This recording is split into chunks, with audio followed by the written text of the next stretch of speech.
Hello అండి, అందరికీ నమస్తే. Welcome to red TV.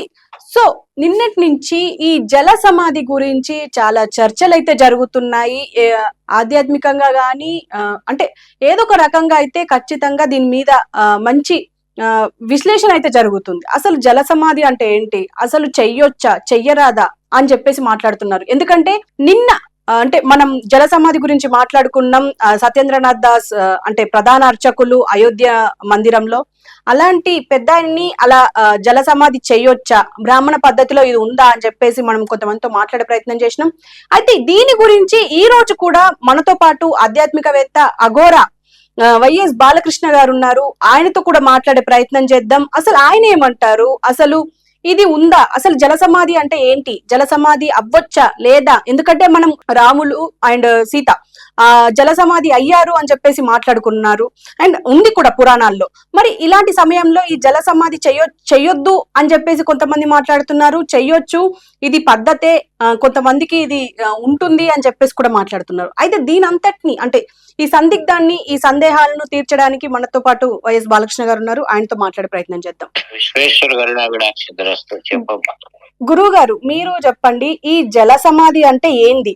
First ఈ జల సమాధి ఇప్పుడు మనం నిన్నటి నుంచి ఇదే చర్చ జరుగుతుంది. అయితే ఈ జల సమాధి సత్యేంద్రనాథ్ దాస్ గారికి ఇది జరిగింది, అది తప్పు అని చెప్పేసి కొంతమంది అంటున్నారు. కానీ కొంతమంది అంటే కరెక్టే, ఇది పద్ధతే అని చెప్పేసి మాట్లాడుతున్నారు. మీరేమంటారు? అసలు జల సమాధి చెయ్యొచ్చా? అసలు జల సమాధి గురించి మీరేం చెప్తారు? జన్మనిచ్చిన తల్లిదండ్రులకు నమస్కరిస్తూ, అమ్మా మీరు జల సమాధి అని అన్నారు.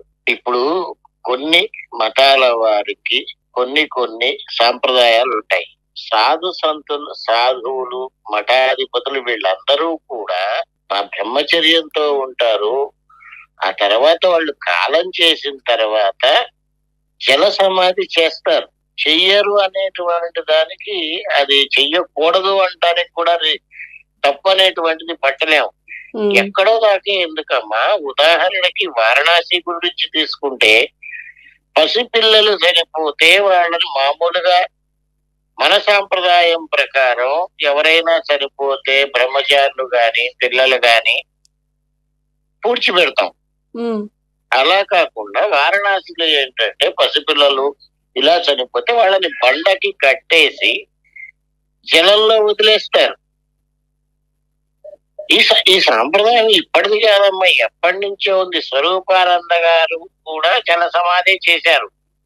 ఎక్కడ చేశారో కూడా గుర్తులేదు నాకు. ఆ తర్వాత ఋషికేశ్లో నిర్వాణానంద మహారాజు గారిని కూడా జల సమాధి చేశారు. 20 ఏళ్ల క్రితం వారణాసిలో ఒక సన్యాసి కాలం చేస్తే ఆ కపాల మోక్షం కోసం ఆయన నెత్తి మీద కొబ్బరికాయలు కొట్టి ఆయన్ని తీసుకొని బండకి కట్టేసి జల సమాధి చేశారు గంగలో. నేను కూడా కొబ్బరికాయ కొట్టినటువంటి వాడినే. ఇంకా ఉదాహరణ చెప్పాలంటే పద్మపురాణంలో ప్రత్యేకంగా రాసింది, శ్రీరామచంద్రుల వారు సరయూ నదిలో ప్రవేశించారు అని. అంటే జల సమాధి చెందారనే కదా అర్థం. అవునండి. నేను మీకు అంతకు ముందు మీరు ఈ క్వశ్చన్ నన్ను అడిగినప్పుడు, ఎందుకమ్మా నేను మాట్లాడితే కాంట్రవర్సీ అవుతుంది, ఇలాంటివి జరుగుతాయి అని ప్రత్యేకంగా చెప్పాను నేను మీకు. అవునండి. కాకపోతే ఇక్కడ ఒక చిన్న తప్పు ఏం జరిగిందంటే, ఆ సాధువుని జల సమాధి చేసేటప్పుడు ఏ బండకో కట్టేసి జల సమాధి చేస్తే బాగుండేది, అలా తోసేయటం కరెక్ట్ కాదు అని నేను అభిప్రాయపడుతున్నాను అంతే. జల సమాధి అనేటువంటిది తప్పు కాదు. సరే గురువు గారు, అయితే ఈ జల సమాధికి అంటే ఆచరించాల్సిన పద్ధతులు ఏమైనా ఉన్నాయి అంటారా? జల సమాధికి ఆచరించాల్సిన పద్ధతులే కాదమ్మా.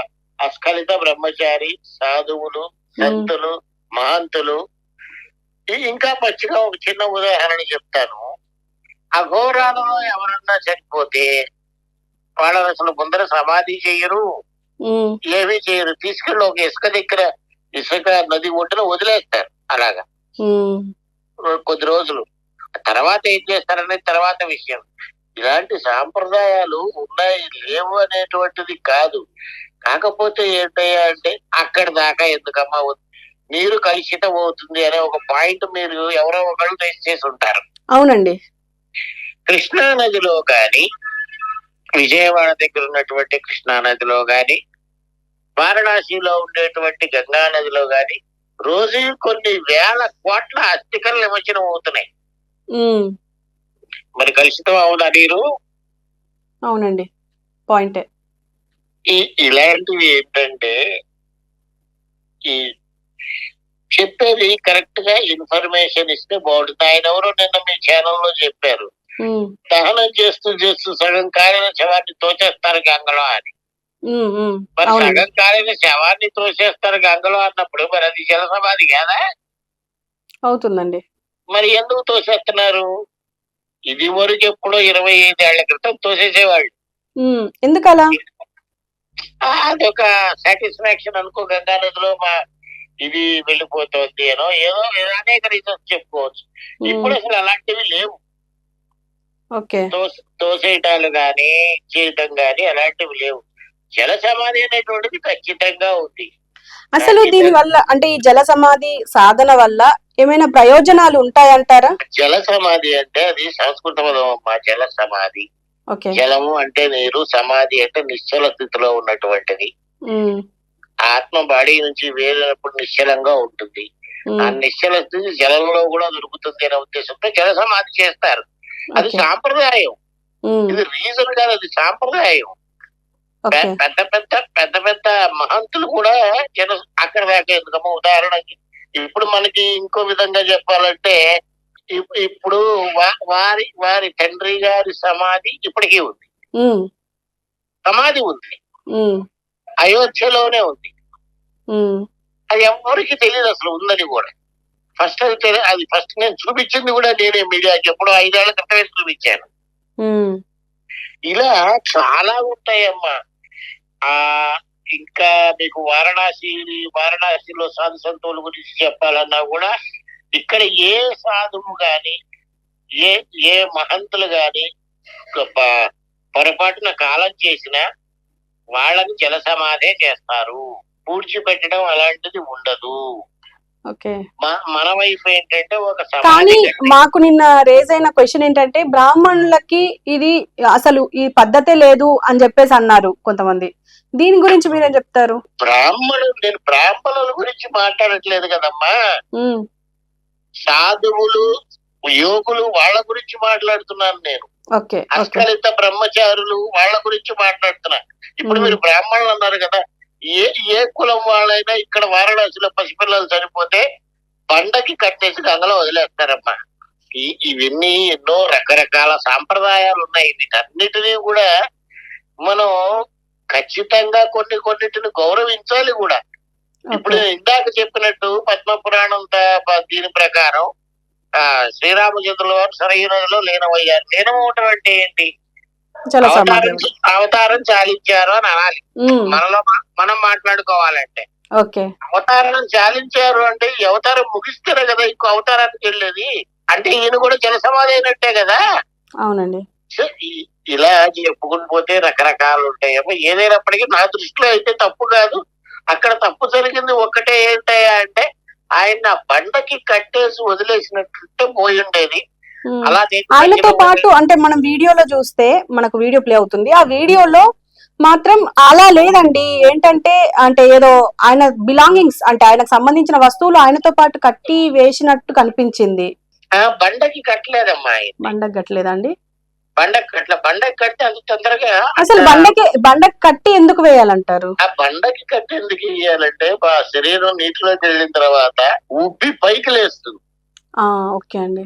ఆ పైకి లేవకుండా బండకి కట్టేసి నీటిలో వదిలేస్తే ఆ నీటిలో ఉండేటువంటి జలచరాలన్నీ కూడా వాటి లక్ష్యం తింటూ ఉంటాయనే ఉద్దేశంతో వేస్తారు, బండకి కడతారన్నమాట.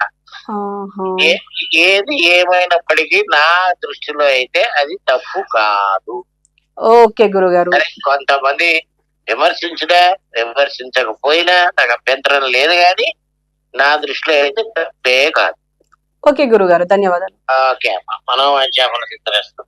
సో చూసారు కదా, అంటే జల సమాధి అనేది ఎప్పటి నుంచో అంటే పూర్వకాలం నుంచి ఉన్నదే అని చెప్పేసి అంటున్నారు. పద్మ పురాణంలో కూడా రాముల వారు ఆయన శరీరాన్ని చాలించడానికి సరయు నదిలోకి వెళ్లారు అని చెప్పేసి అంటున్నారు. ఏదేమైనా నిన్న జరిగిన అంటే మనం చర్చించిన విషయం ఏంటి అంటే జల సమాధి చేయడం అంటే సత్యేంద్రనాథ్ దాస్ ని జల సమాధి చేయడం కరెక్ట్ అవునా కాదా అంటే ఖచ్చితంగా మనకు మిక్స్డ్ ఒపీనియన్ వచ్చింది నిన్న మాత్రం. కానీ ఇవాళ అది కరెక్టే, పద్ధతే, యోగులకు ఇది జరుగుతుంది. ఎప్పుడు అంటే వారణాసిలో అయితే అక్కడ ఎవరైనా చనిపోతే ఖచ్చితంగా ఇలాంటిదే జరుగుతుంది అని చెప్పేసి అంటున్నారు. ఏదేమైనా వైఎస్ బాలకృష్ణ గారు చెప్తున్నట్టు ఇది కరెక్ట్ అయిన పద్ధతే అని